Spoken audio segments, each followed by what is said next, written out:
Tuhan, Bapa yang penuh belas kasih, hati kami bersyukur dan bersuka cita atas setiap rahmat yang boleh kami alami. Terima kasih pada sore hari ini kami boleh berkumpul kembali untuk merenungkan perjalanan hidup perkawinan. Seringkali hidup perkawinan menjadi sulit, berat, karena kami melupakan Engkau, karena kami tidak bersandar padamu. Engkau menyatukan pasangan suami istri bukan untuk membuat menderita, tetapi untuk diberkati. Tuhan, hadirlah di dalam permenungan kami, sehingga kami semakin sadar bahwa kehidupan ini adalah jalan untuk sampai pada keselamatan kekal. Bapa kami yang ada di surga, dimuliakanlah namamu, datanglah kerajaan-Mu, jadilah kehendak-Mu di atas bumi seperti di dalam surga. Berilah kami rezeki pada hari ini, dan ampunilah kesalahan kami, seperti kami pun mengampuni yang bersalah kepada kami. Dan jangan masukkan kami ke dalam pencobaan, tetapi bebaskanlah kami dari yang jahat.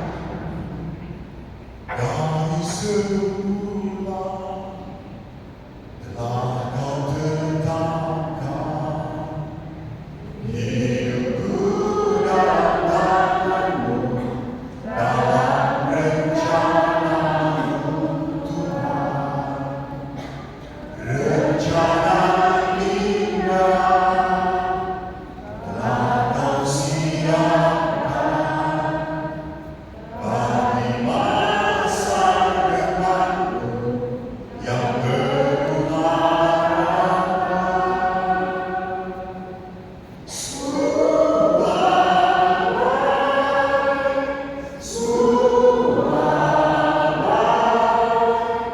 Apa yang Kau perbuat di dalam hidupku, sungguh teramat baik. Kau jadikan hidupku berarti. Benar Tuhan, semuanya itu baik adanya kalau kami mau setia pada firman. Kemuliaan kepada Bapa dan Putra dan Roh Kudus,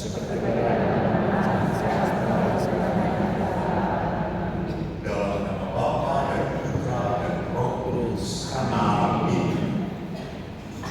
Tepuk tangan untuk Anda semua yang setia hadir di di acara rekoleksi ini. Saya kemarin janji kepada dua orang bapak. Iya. Saya masih ingat satu bapak. Terima kasih Romo. Belum diberkati. Dan satu lagi belum ada. Oh, bapak. Ya, terima kasih. Terima kasih. Saya masih bawa apa ya? Masih bawa banyak. Ini medali Gemaria dari Lourdes. Nanti saya kasihkan pada yang bisa menjawab. Pada yang tidak bisa menjawab,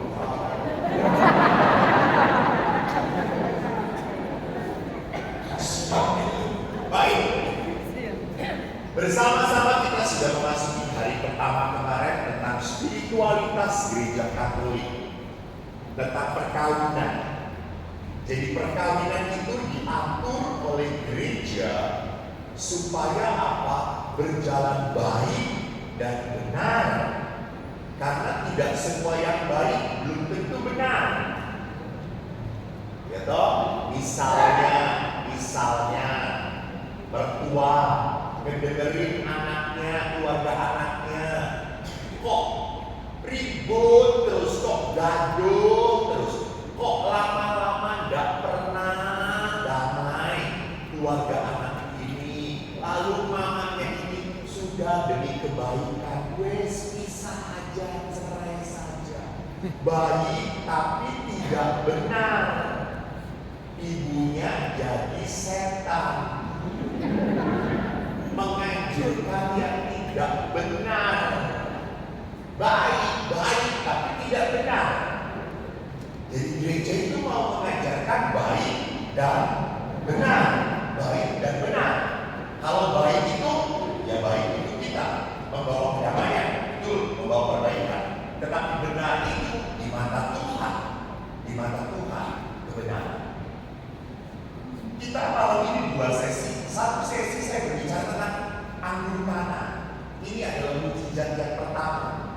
Sesi yang kedua, kita mau berbicara bahwa dalam perkawinan itu ada batasan. Contohnya batasannya apa? Apakah boleh seorang istri membuka WA-nya suami?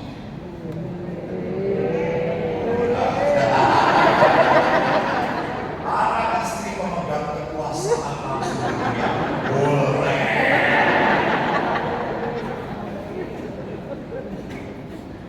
Jadi ini ada batasan. Mana batasan yang boleh, mana yang tidak. Apakah boleh para suami ini pergi dengan teman-temannya terus? Boleh. Tidak boleh. Karena istri juga di rumah. Lihat, ini membuat cepat mati para suami. Maka harus ada batasan. Kami para imam pun ada batasan. Hidup rohani kami ada batasan. Bolehkah seorang pastor memboncengkan janda? Ya, kalau janda sudah yang seperti ini, tua banget, ada masalah. Diboncengkan kena kejuangan sendiri meninggal dunia. Tapi kalau jandanya kembang, walaupun pastornya sudah tua, nggak boleh.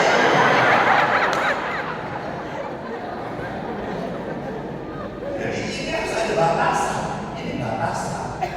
Walaupun jaraknya sama, walaupun pastor, tapi ya saya pastor akan menjadi batu sandungan.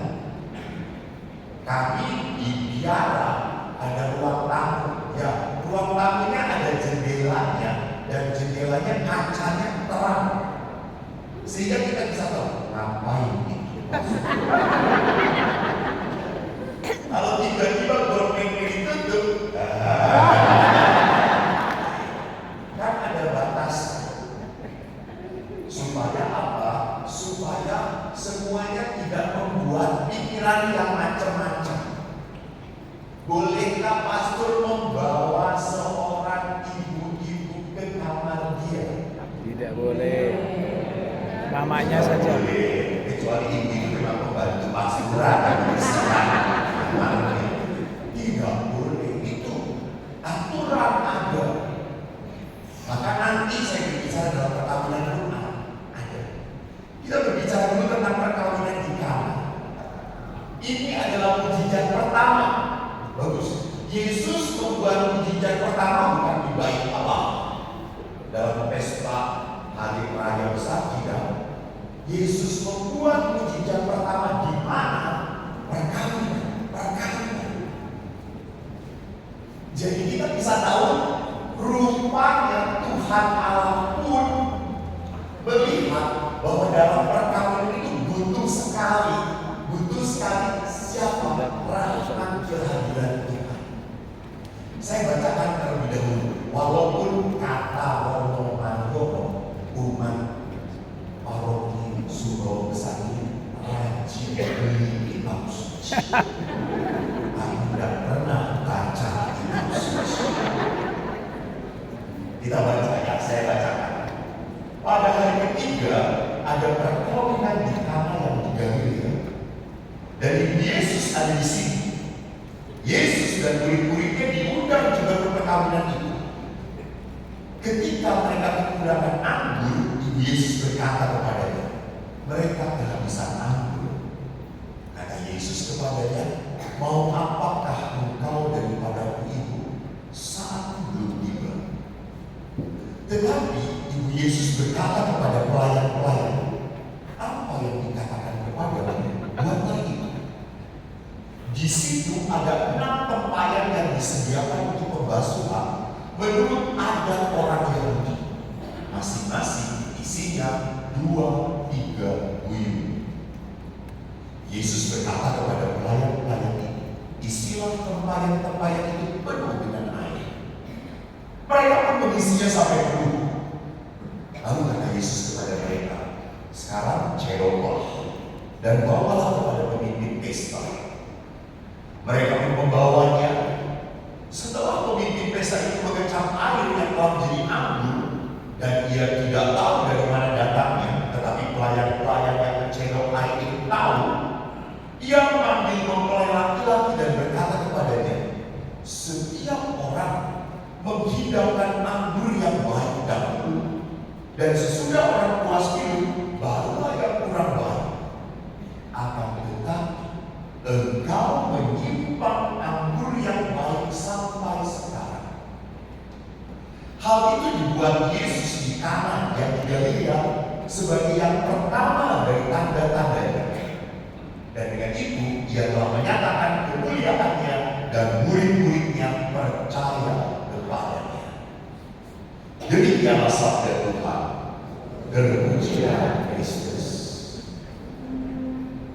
Anggur bagi orang Yahudi adalah lambang pesta. Kalau di Flores mungkin air kata-kata bakar menyala. Kalau suami sudah minum moke itu lihat istri cantik jelita bagaikan bidadari turun dari kawah gunung Kelimutu. Anggur, dan anggur itu membuat sukacita. Orang minum anggur, kalau orang minum anggur itu sudah tipsi, asik banget. Dan ini lambang sukacita. Dan kalau pesta sampai kehabisan anggur itu memalukan. Kita juga kalau pesta undangnya 200 pasti menyediakan makannya 250, betul atau tidak? Betul. Lagi di Sumbawa ini kan ibu-ibunya bawa plastik toh.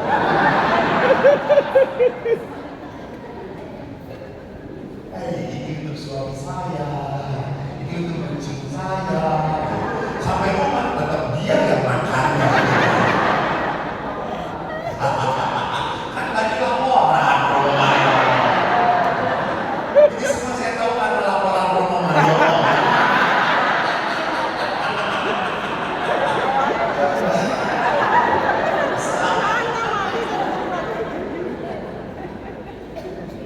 Jadi di dalam pesta ada sebuah hal yang menarik di sini.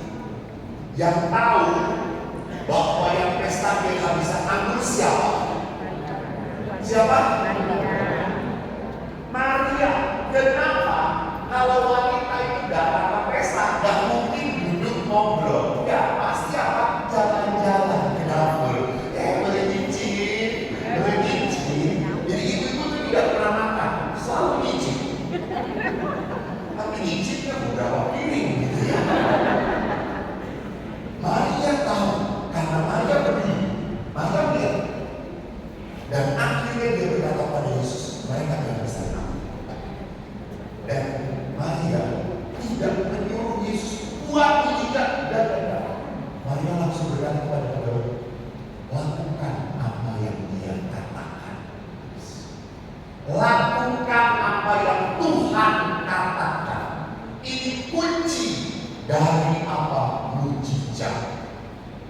Jadi kalau perkawinan sudah sampai sebuah titik kehancuran, kita harus